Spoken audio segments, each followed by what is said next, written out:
Bonjour et merci d'être à l'écoute de cette édition de la revue de la presse, édition du 24 août 2026. Commençons avec la nouvelle expression qui titre « Vacances de la présidence ». Il y a 6 ans, Kamto avait lancé l'alerte. Suite à l'absence prolongée et inexpliquée de Biya en avril 2020, le président du MRC avait demandé au président de l'Assemblée nationale de saisir le Conseil constitutionnel au fin de constat de la vacance, rappelle Edmond Kamgia. Depuis avril 2026, seul le vice-président de la République saisit le Conseil constitutionnel en cas de vacance. Le vice-président n'étant pas nommé jusqu'ici, on s'achemine alors vers une situation chaotique. Les détails sont à retrouver dans les pages 5 et 6.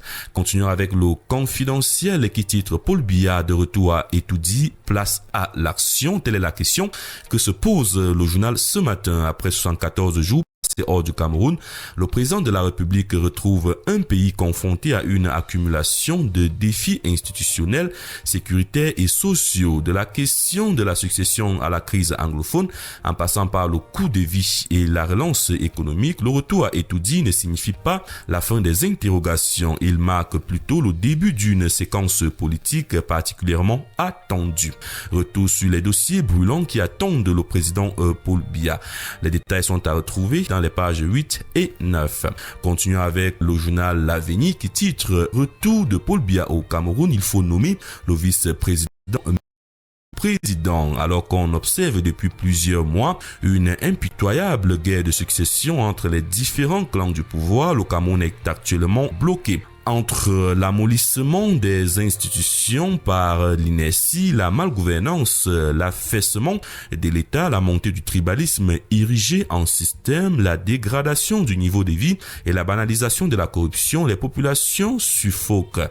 Face à cette situation qui commence à inquiéter les investisseurs, le président Paul Biya devrait rapidement prendre ses responsabilités en procédant ces jours-ci à la nomination d'un vice-président de la République pour relancer la machine gouvernementale et sauver le pays du naufrage né des rivalités entre les différents protagonistes.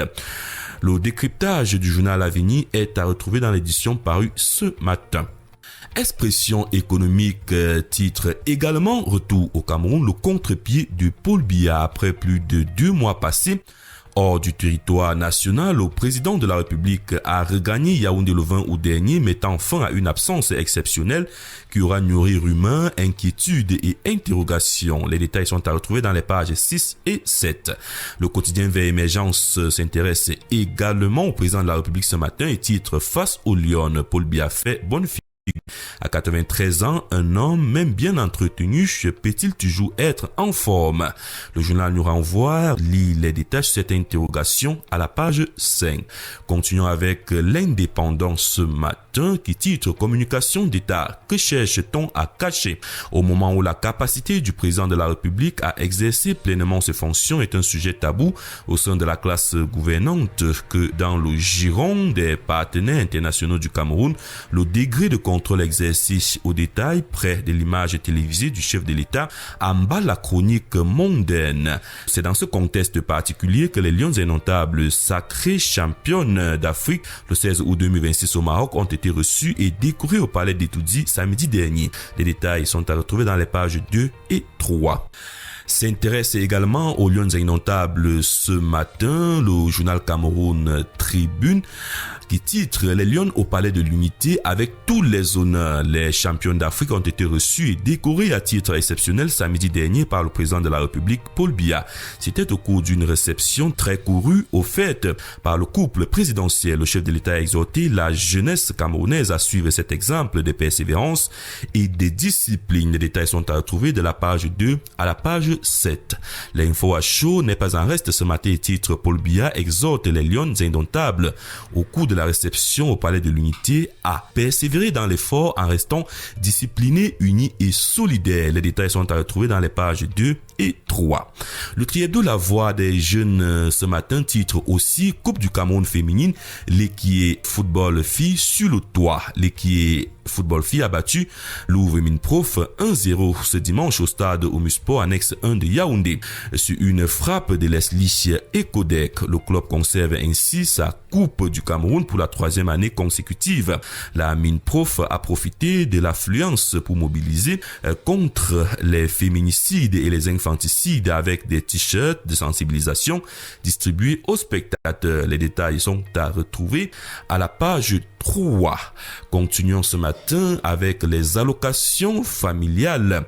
Le Témoin quotidien d'information s'y intéresse. Le ministre des Finances, lui Paul Motazé, ferme définitivement les portes de l'opération d'audit des allocations familiales ce jour. Ceux qui n'ont pas régularisé les situations s'exposent à des poursuites. Motazé lance un ultime appel aux retardataires. Accomplissez les formalités requises avant la clôture. Les détails sont à retrouver à la page 4. Continuons avec le quotidien d'information républicaine Le Drapeau qui titre Gaz et carburant, la riposte du ministère de l'eau et de l'énergie. Face au défi d'approvisionnement en carburant et en gaz domestique, le gouvernement passe à l'offensive. Le ministre de l'eau et de l'énergie, Gaston Elundou Essomba, a inauguré ce vendredi 21 août 2026 à Douala 3 infrastructures majeures de la SCDP, dont une nouvelle sphère de gaz à Bonabiri et un pipeline de 4 km, un tournant décisif pour stabiliser le marché national. Les détails sont à retrouver à la page 5. Continuons avec le quotidien Les Défis actuels qui titre Rutile, cobalt, nickel et manganèse. La Sonamine peine à trouver des partenaires fiables. Le 18 août 2026, la Société nationale des mines a déclaré infructueux les appels à manifestation d'intérêt lancés en janvier dernier pour présélectionner des partenaires technico-financiers. Ceux-ci devaient contribuer à la finalisation des travaux de recherche et à la mise en exploitation du bloc rutilifère d'Akonolinga ainsi que du gisement de cobalt, nickel et manganèse de Lomier et Kamuna. Les détails sont à retrouver à la page 3. Parlons santé avec le quotidien Éco-Santé qui s'intéresse à l'hémorragie du postpartum et titre en grande une le plaidoyer de l'ASFAC aux mines santé. L'hémorragie du postpartum demeure la première cause de mortalité maternelle évitable au Cameroun. Un atelier de formation des formateurs vient de s'achever à Yaoundé pour y remédier. L'ASFAC exhorte le docteur Manaouda Malachi à sécuriser l'approvisionnement en intrants et à généraliser l'approche emotive. L'association vise la formation d'au moins 1000 sages-femmes à l'échelle nationale. Les détails sont à retrouver dans les pages 5 et 6. L'œil du Sahel ce matin s'intéresse à la localité de Logon et Chari et titre en grande une, le préfet traque les faux chefs traditionnels. Pour avoir les détails sur cette information, rendons-nous tout simplement à la page 3 du journal L'œil du Sahel. Sans détour, s'intéresse ce matin aux législatives et aux municipales 2027 et titre Sanaga Maritime, les balises d'une victoire éclatante du RDPC.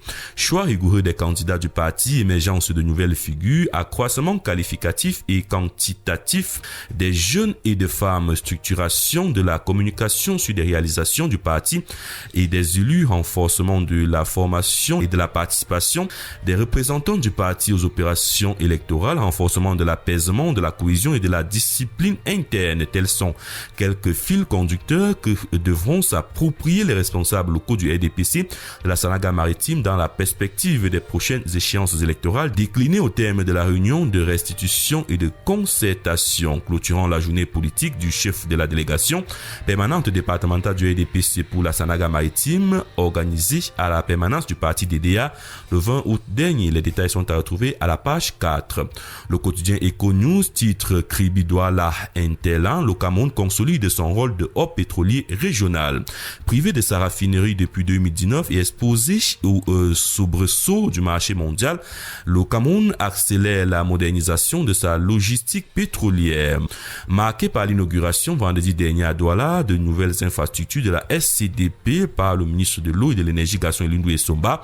Cette stratégie mise sur la hausse des capacités de stockage, la baisse des coûts portuaires et la sécurisation du réseau pour garantir la stabilité économique du pays. Les détails sont à retrouver dans les pages 3, 4 et 5. Terminons ce matin avec le quotidien Mutation qui s'intéresse au secteur pétrolier également et titre le boulet Sonara. D'un montant de 700 milliards de francs CFA, le projet de reconstruction de la Société nationale de raffinerie, ravagé par un incendie en 2019 et surendetté, s'enlise, plombe toute la chaîne du stockage à la distribution en passant par le transport des produits pétroliers et maintient le Cameroun sous dépendance extérieure. L'expert pétrolier Robert Mouti Ambassa analyse la situation à la page 8 du quotidien Mutation. Mesdames, Messieurs, c'est la fin de cette édition de la revue de la presse. Merci à vous d'avoir été à l'écoute. À journaux pour entrer en possession de votre journal à la somme de 400 francs CFA. Et excellent début de semaine.